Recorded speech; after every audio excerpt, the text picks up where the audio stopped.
There is a very good story that I heard from Rav Nisim again. Says that there was a famous Halabi Rav, Talmid Chacham, a Rav named Rav Mordejai Levaton. Rav Mordejai Levaton was a very big Talmid Chacham, and in that time, it was very unusual to see a Syrian Jew violating Shabbat.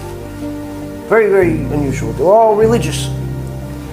But there was one particular guy in the community who was very, very rich, very wealthy, very successful in business, and kept absolutely nothing. Not Shabbat, not kosher, nothing.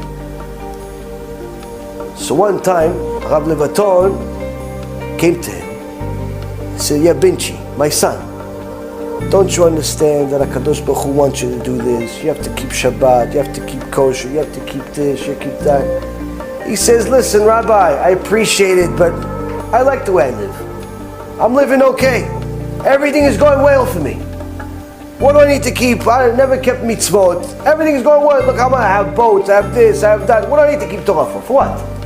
He says, "Because Hashem said. My son, that's what Hashem said. Hashem said, whatever He said, listen, He's giving me, obviously He's okay with what I'm doing." So Rav Levaton says to him, no, my son, you're not understanding. The fact that everything is going good for you is a bad sign, because there is a verse in the Torah, Parashat Vayetchanan, one before last verse, where HaKadosh Baruch Hu says, "Meshalem el sonav el panav le'avido," that HaKadosh Baruch Hu pays His haters in this world to destroy them.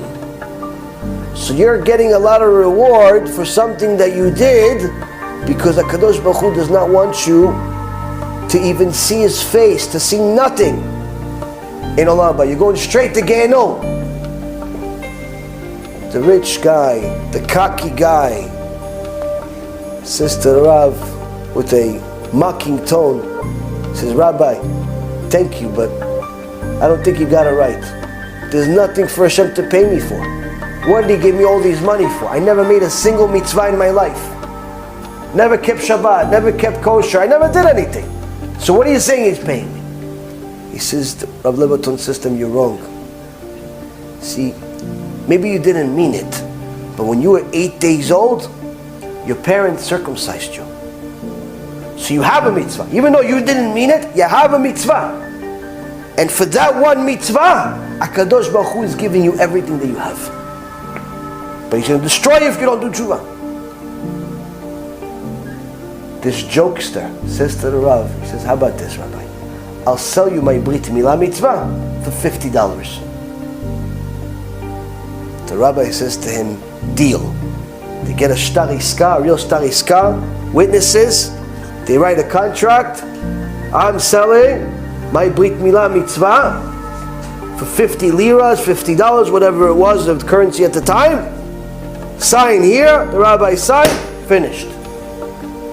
The rabbi leaves. That day, not the next day or next week, that day already this guy understood something is not going right. All of a sudden somebody shows up, "Listen, boss, I'm sorry to report, one of your boats just sank. All the merchandise is gone." Shmormitz later, "Boss, listen, the other boat is gone in sea. Gone. Never land. We have no idea where it is, it's gone." Next thing you know, the building goes on fire, the house goes on fire. Literally, one after another, over a relatively short period of time, he starts losing every single penny that he has, to the point where the only thing that he can do is mop at a local office for somebody else just to make money to eat. He loses every single penny. Eventually he gets back to the Rav, he realizes he's an idiot. And he says, "Kvod Rav, have some mercy. For the honor of Hashem, have some mercy. Give me back my Brit Milah mitzvah." Rav Levaton says to him, "The only way I'm going to give it back to you is if you keep the entire Torah. If not, go find yourself some other way." And the guy says, "No problem. I'll keep the entire Torah." He did tshuva. Did tshuva. Here's your Brit Milah mitzvah. Here's your Brit Milah back. A person makes fun of the Torah, mocks the Torah, thinks that Hashem is not watching. Kadosh Baruch Hu is watching. It looks like you're winning right now. Why? You got a brand new Beamer, you got a brand new Benz, you got a new Bentley, you got a few houses, you got a company that's on the internet, you got a company that's in a building. It looks like you're winning. You're 30, 40, 50 years old. Everything looks good. You got bling on both arms. Your wife looks like she just came out of some magazine. Everyone admires you. Everyone likes you. It looks like you're winning, even though you're going against Hashem. Hashem sits quiet. He sits quiet. He sits quiet. He waits. He sends you a messenger here and there. Somebody maybe come put tefillin on you. You say no. Somebody says, give me tzedakah. You say no. Somebody says, come, here's shiur by Rabbi Reuven. You say no. A CD shows up anyway. You say no. You this, that. No, no, no. Time and time again. He gives you chances. You keep saying no. One day you're thinking, great. Got to my 50th birthday, 55 years old. I'm going to retire early. I got 100, 200 million in the bank. I'm living large. All of a sudden, you get a phone call. What happened? One of your kids just overdosed. Shortly later, your wife tells you that she has a boyfriend on the side. It's the guy that cleans the house. Shortly later, yes, IRS, we are looking into your books for the company that you own and you run and you this. Who invited you? No one. We invited ourselves. We're the IRS. All of a sudden, your whole life goes into a basket full of dung. In 1 second, life collapses. And it happens time and time again, but we don't learn from it. Why? We only learn from the first phase of the movie, where it looks like the people are winning, so we want to be like them.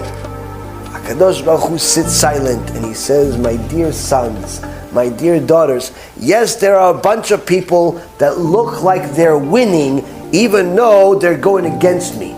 And it is me that is feeding them and is giving them the houses and the cars and the popularity and everything else. But don't think for a moment they'll continue winning permanently. At some point, I'm not going to be so quiet anymore.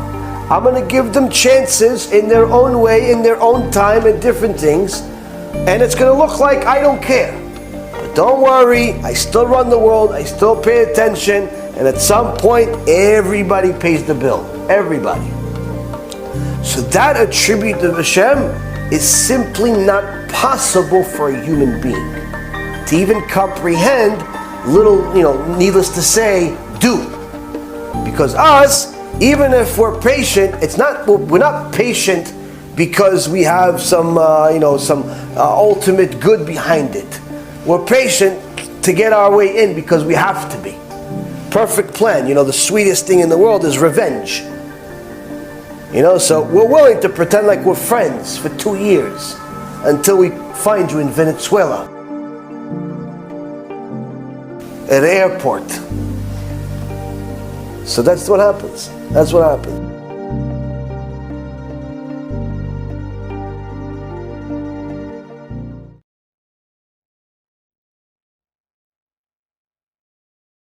B'Shem Hashem Na'aseh v'Natzliach, we're very excited to offer you the new Be'ezrat Hashem app 3.0. It's a newer, faster app, full of Torah, lots of Kedusha by the shiurim that we do, myself, Rav Ephraim, Rav Chaim, where you'll have also newer features where you're able to use the app while you're using other applications on your phone. You'll be able to share the lectures directly from the app. You'll be able to donate online and support our Kiyuv and our Torah work that we're doing. And the most exciting feature is that you'll be able to actually ask questions directly on the app and get answers from the rabbis directly from the app. This is something unprecedented, and Baruch Hashem will be able to offer it. Thank you again for all of your support.